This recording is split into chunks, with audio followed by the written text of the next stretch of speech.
back to the Payal Nanjiani Leadership Podcast, where I am speaking with iconic people from around the world. And today we have with us Dr. William Putsis. Now, let me tell you something. Dr. William Putsis is a professor of marketing, economics, and business strategy at the Kennan Flagler Business School at the University of North Carolina at Chapel Hill. And he also teaches executive programs at the Yale School of Management and Duke CE. He is the president and CEO of Chestnut Hill Associates, a strategic consulting firm he founded in 1995.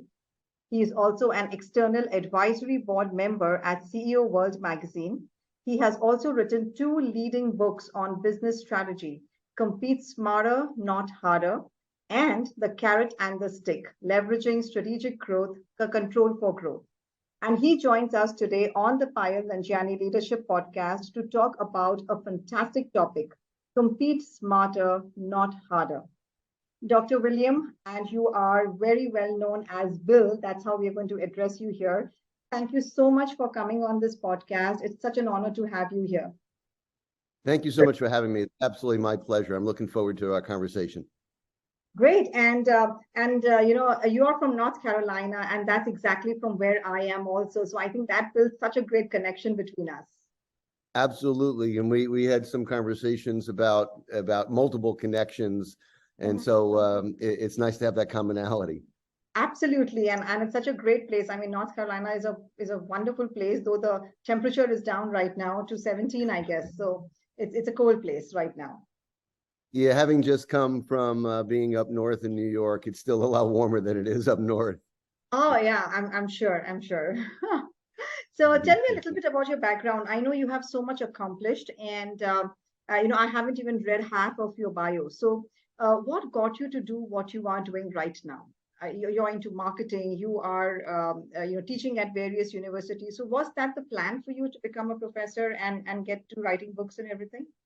Yeah, great question. People often ask that, and I often say that what I'm doing now is kind of the culmination of many different facets of my life, and I think people do that over their careers. So I started as an academic. I got my PhD from Cornell in economics, and I actually worked in the auto industry for a few years and got some, I think, what was really good industry experience at GM in Flint, Michigan, early on in my career. And then I came back in a purely academic role at various universities from Cornell, and then I joined the faculty full-time at Yale, went to London, and I was at the London Business School for 6 years, came back now in North Carolina at Kennan Flagler. And so I've taught at various places and had what would be a fairly standard academic career where I published in the academic journals. And while I was doing that, I formed Chestnut Hill Associates, a consulting firm that uses the things that I write about in the book to work with companies to help them grow and be more profitable. And when I started that, I started working with companies and putting it on the ground. And so I've worked with a lot of the leading companies out there, a Boeing company these days with BASF and other companies like that over the years. And so it's given me the ability to take what we know and learn from the academic literature on things like game theory and competitive strategy and pricing and the like, and be able to not just do that, but also now in the books and work with companies, do it through stories. I'm a big believer in the power of stories because stories stick.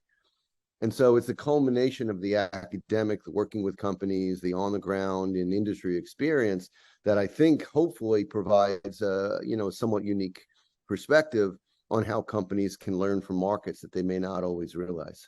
So is it that because you have had so much experience with these corporates, did you see something that made you actually write a complete book on Compete Smarter, Not Harder? Yeah, and absolutely.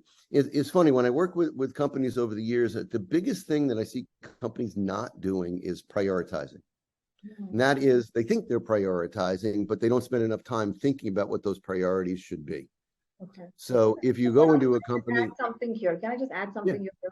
When you said not prioritizing, does this mean not prioritizing their day, their work, their product? Just what would that mean? So the biggest area is not prioritizing customers.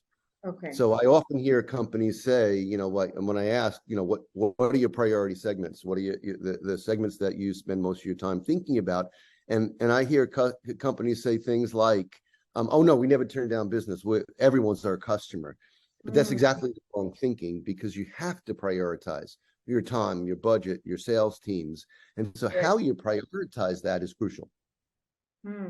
Prioritizing your customers. I think what you just mentioned is so correct. Everyone, they want everyone around them. So we want everyone to be our customers. We want to please everyone. So have you seen this, quality, I should say, this quality itself, that have you seen people actually doing this, that, they would want to please everybody. They want to please their customers. So how does that look like? I'll give you a real quick example. A company I worked with in most of the year in 2021, and they had done that throughout. They served anyone who came to them with their business. This is about a $5 billion company, foreign-owned but U.S. subsidiary, and they found that all of a sudden they're in the housing market and in building products area, and so what they found was that they didn't have enough product to go around.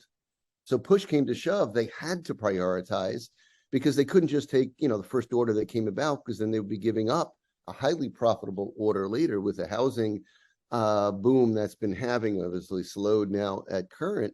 They found that they absolutely needed to prioritize and decide who they were going to serve and who they weren't going to serve. There's a great article a number of years ago in the Harvard Business Review. It was called Butterflies and Barnacles.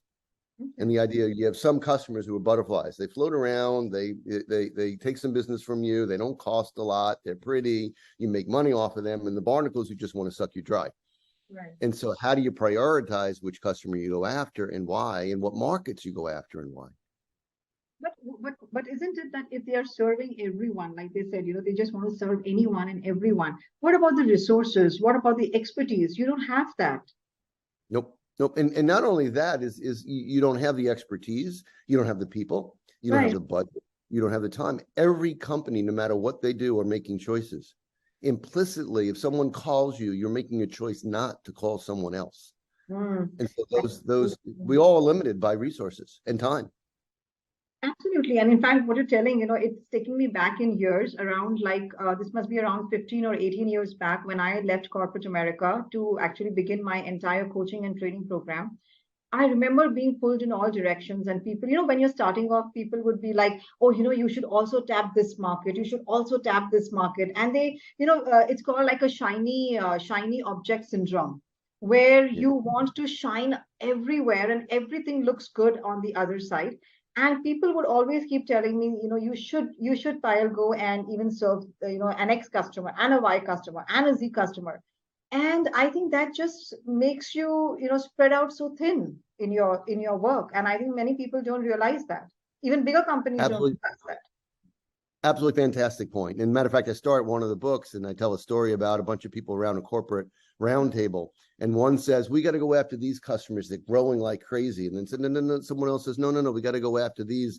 There's a huge market. No. This person says, no. The margins over here are great. And then the other person says, well, how about we reorganize since we can't figure it out, right? And you have those conversations in companies, and who usually wins those conversations? Either the person who yells the loudest, or the person with the highest title on the org chart. Who do you want to win? You want the person who's right to win. Correct. Absolutely. That's how you're going to get into a rabbit hole, Yep, and we all do, and it's a great analogy. We chase that shiny object. Absolutely. So what's what would be an effective strategy to actually, in today's world, to market well and to compete smarter, like you're saying?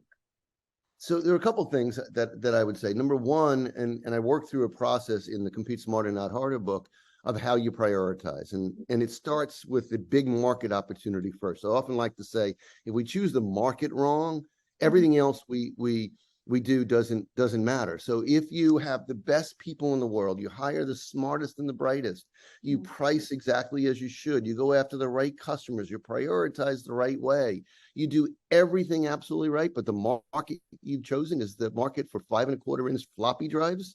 Silly analogy, of course. But if you've chosen the wrong market, it doesn't matter how well you do everything else. So the first thing you need to do is prioritize what market opportunity you're going after. And then you need to start to think about, once you've done that, I do a whole, in the second book, I talk a lot about what I call the notion of strategic control points. So how do you choose across the value chain in which you operate? Those things, if you control that part of the market, you can earn supernormal margins everywhere else. So you want to choose the right market opportunity, which gives you a unique competitive advantage that's sustainable. And then you want to choose the right customers, as we talked about earlier. Yeah. Choose those customers that are growing or profitable, whatever it is that makes them more or less attractive to you, and tie the two together. So if you are the only one that can provide those things that those high priority customers are looking for, that's nirvana in strategy. And that's what we search for. Okay. So, when you said something about choose the right market, a lot of times these huge companies, they start off and, later on for them to make that shift, how easy or hard is that? How easy or difficult is to make a shift when you realize all of a sudden, hey, you know what, I'm in the wrong market, I'm just competing in the wrong place, and I need to make that shift. But you're a big ship right now. Yeah. So how do you make that change then? So great, another great question. So it's funny, I had a conversation just yesterday with a company where they're contemplating exactly this. So I often say a couple of things. One, we always build from strength. So number one, you got to get your core right first. If you're not profitable in the core, trying to move into adjacent markets or to shift your strategy and focus is almost always a death sentence, because you don't have the strength, the profits, the resources to do it, and to do it well. So that's number one. You got to get your core right. Number two, moving to new markets are incredibly difficult. So there's a great study done by Bain a number of years ago that looks at how many steps away from your current core a new market opportunity is, and they measure it on a scale of 1 to 5 on various criteria. 1 is really close to the core, 5 is far away. And they find by the time you get to 3 steps out of 5 away from the core, there's a 93% probability of failure. 93. And even 1 or 2 is better than 50% probability of failure. So it's really, really hard. And I argue and I push really hard in my work with companies that there is one key ingredient to success in moving away from the core, and that is finding something called a strategic control point. You spoke about this earlier also. What is that like? So the best way to describe it, I always found, is by analogy, again with a story, because I love stories really sticking, and it's a true one. It happened a number of years ago. And we all know, I think, the brand that's popular in the United States and throughout the world is called soft soap. It's liquid soap that we wash our hands with. We all use it. When I grew up, maybe I'm revealing my age here, but when I grew up with bar soap. We didn't have liquid soap. Okay. And a company came along, it was called the Minnetonka Corporation. They were based in Minnetonka, Minnesota, that wanted to go national with a product that they had some success in the upper Midwest in the US. They actually didn't have the soft soap name yet. They actually called it, and this doesn't exactly roll off your tongue, but they called it Creme de la Soap on Tap. And they wanted to go national with it. It was a small little company. And the problem small little companies have with going national with a new product category is the best they can hope for is some limited success. And then the big players, the Johnson & Johnsons, the P&Gs, the Unilevers of the world, spot it. They swamp with advertising and buy shelf space. And in a year's time, all they've done is spotted a new opportunity for a big player, and they're pushed out of the market.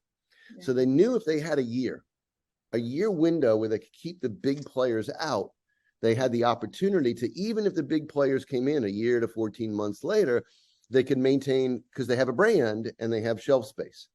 So how could they keep the big players out for a year? The problem is liquid soap was first patented back around the turn of the century in the late 1800s. So they couldn't patent it. How do you keep the big players out for a year while you build your strategy? So what they decided to do is they literally went around the world and bought up the world's supply of pumps. So it took a big player not only spotting the opportunity and creating liquid soap, but they needed to build a factory to make pumps. And that whole process took at least a year. And so by the time the big players did come in 14 months later, the soft soap brand was well known. And even with the big players in, they maintained about a 35% market share, sold the company out a year after that to Colgate-Palmolive to the tune of $1.7 billion. That's how you become a billionaire. And I often use that as an example because the pumps were a point of strategic control. The pumps were something in limited supply. Now we have pumps all over the place. You couldn't do that. But back then, there weren't that many pumps in the market. And so if you think through the entire value chain from R&D to designing a product, to producing it, to manufacturing, distributing, service and sales, that entire value chain, there was one thing in that value chain that was in limited supply. Those were the pumps. And if you can control that, you can control the market. I mean, these simple points, we usually tend to forget, and I am of, I'm of the same age that you mentioned, the bar soaps, that's how I grew up. And I do remember seeing the soft soap. I'm just not sure if they're still on the shelf. I think they are still, right? They are. Yeah. Okay, because I do remember But they're owned Walmart. by Colgate-Palmolive today. What's that? They're owned by Colgate-Palmolive today. But the name is still the same, am I right? Because I do remember seeing them on the Walmart shelf. Yes, absolutely. Okay, yes. It's still the leading brand. Yeah. And the number of years that they've been there. So I like this case that you said, and you also mentioned you've got to know your core. So when you said that, like what's the core for any company? Is it their product, their service, their customers? Yeah. So it's funny that the literature defines the core as your customers and what their needs are, the competitors, who they are, right? So think about in terms of the competition, the chain in which, or the distribution method in which you sell. Do you sell it online? Do you sell it through Salesforce? Is it business to business? Your location, i.e. your geography, as well as what the offering is itself. Is it a service? Is it a physical product? All of those things combine to be those elements of the core. And actually in the book, I have a kind of a question and answer guide to let you score how far away from an existing core you might be if you're thinking about a new opportunity. And what we talk about when we work with companies is finding a point of strategic control that will help you leverage your unique capabilities to a new market opportunity that may have a similar point of strategic control. Okay. So Bill, we are already having another round of recession coming in America, and it's hitting the world in different parts of the Asian continent and everything. So how can companies compete smarter during the recession period? I love the question. Is so important, obviously, today, and we start to think about moving ahead in the next year or so. I often hold up a series of academic studies that were done during the Great Recession. And what they showed was that about 2/3 in consumer markets, about 3/4 in business to business markets of customers who shift to a lower priced product during a recession never come back, never defined in a 3 to 5 year time horizon after they switch. So one of the things that's really important is both in terms of protecting your core, number one, and two, maybe spotting new opportunities that weren't there. The number one thing in a downturn is maintaining market share. So if you can stop people from shifting when you come out of the downturn, you'll be in much better position. But it also presents a lot of unique opportunities. This is the time, if you're thinking about going to those new markets or shifting a strategy, as long as you have the funding to be able to do that. I would say cyclical companies that do it well hoard cash during upturns and spend cash during the downturns. Companies during the Great Recession that spent money ended up in a much better position than those that retrenched. Of course, you have to be in the position to do that in the first place. If you don't have the cash, keeping the doors open is the priority. And the thing that's especially tough for companies globally today is it's a double whammy, right? We had the pandemic from 2019 through, roughly today, and now the recession after. So a lot of companies, because of the pandemic, didn't have or don't have the luxury of being able to spend during this uptick. But the number one lesson by far is keep your customers at all costs as long as you can keep the doors open. And if you spot an opportunity to gain market share and gain new customers, now is the time where it's going to be easier and less expensive to do it, and where they'll probably have a longer term relationship with you than they might have had during an upturn. Yeah, and even like you mentioned, I think a lot of times what we see is the buying pattern of the customers. Their behaviors keep changing during the recession period, during a downturn. So I think in a lot of ways, companies will have to keep a track on where the changes are happening. Absolutely. And you start to think about, both in the downturn and upturn, we often tend to do something. So two perspectives. We often do something that is akin. There was a series of diagrams, drawings that was done in the year 1899. There was a futurist called Bettamor, Bettamor. And what he did is he looked at what life would be like in Paris in the year 2000 from the lens of 1899. And he showed heating, he showed air travel and all these other things. And he was really good about what the future might look like. But what he did, he focused on one thing, the thing that was the subject, heating. And he showed a heat in a fireplace, but everything around it, the furniture, the clothing, everything else remained the same. So when we tend to think about the future, we think of one thing. What are the economic conditions? What would the price of oil and energy be? What is consumer spending? What are those patterns? But we don't look about around everything that changes around it. And so one good opportunity as we start to think towards as consumer patterns change over time is how do we recognize that it's not just consumer discretionary that changes, it's a whole bunch of other set of patterns that those are the things that may present those opportunities. Right. Yes, I think that's a very good way that you have put this across.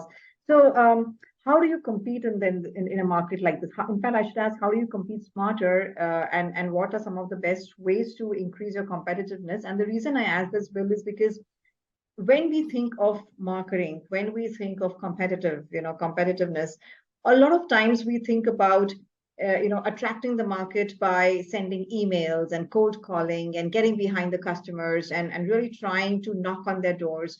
And I see this happening even in huge companies. So I would love to know your take on this. Are these really the good ways even now? What has changed in marketing? What does the future look like? What does the present look like? So I would love to have your take on this.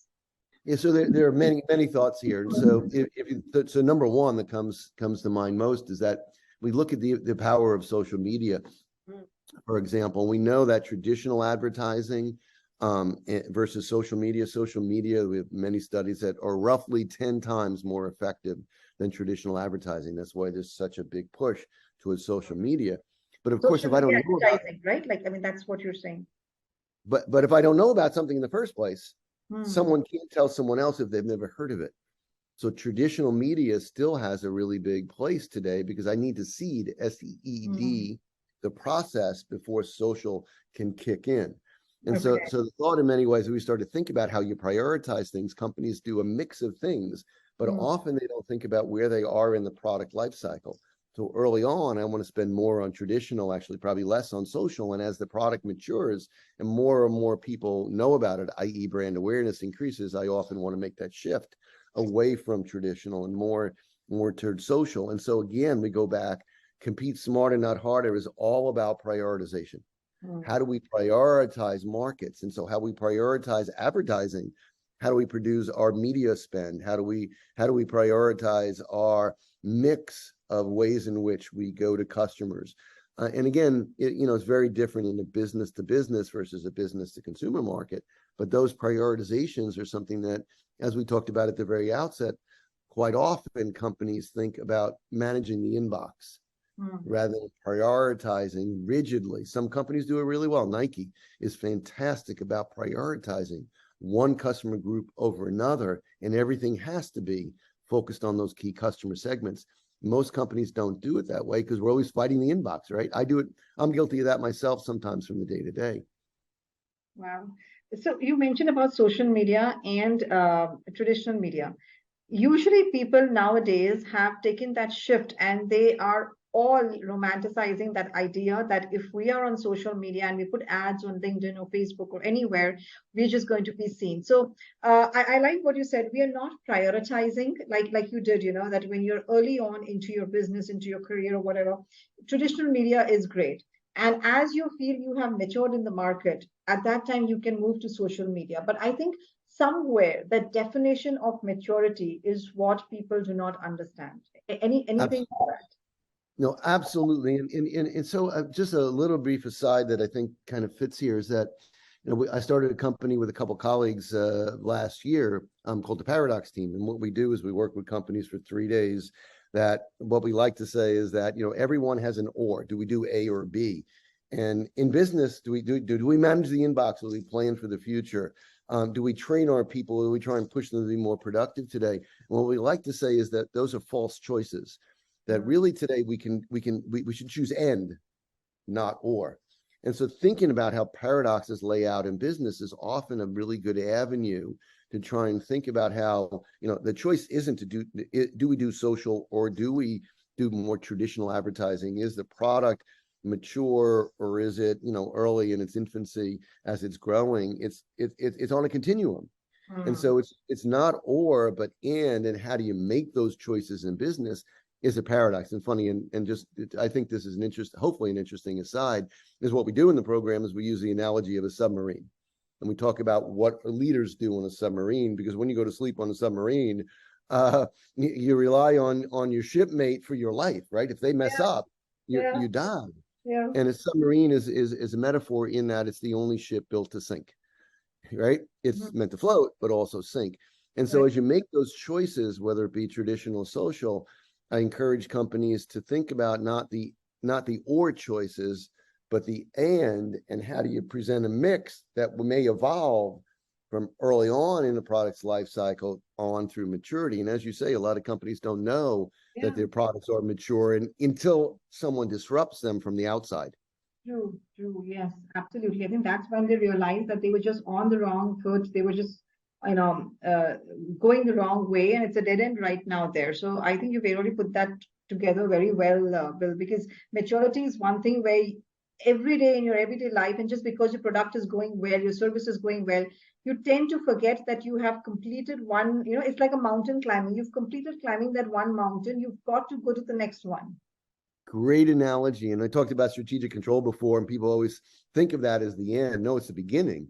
You want to take the resources that you get from that competitive advantage you have in the market and the extra margins you get, not to defend it, but rather to move on to the next mountain by your analogy. Absolutely. And companies can't stand still. And the thing is, I think good visionaries and good leaders see that. I worked with a company, I think I can name them, DQS, in November with this paradox thing. And the leader of that organization is saying, my people are really happy because we're doing really well. We have lots of profits. We have lots of sales.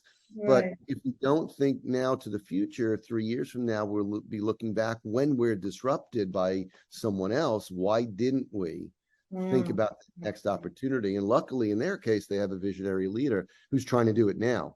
But most companies, or many companies, don't have that. But agree, it should be about the next mountain. And how do we use the mountain that we're on now to gain the momentum that we get to the next mountain where we're doing that with success as well.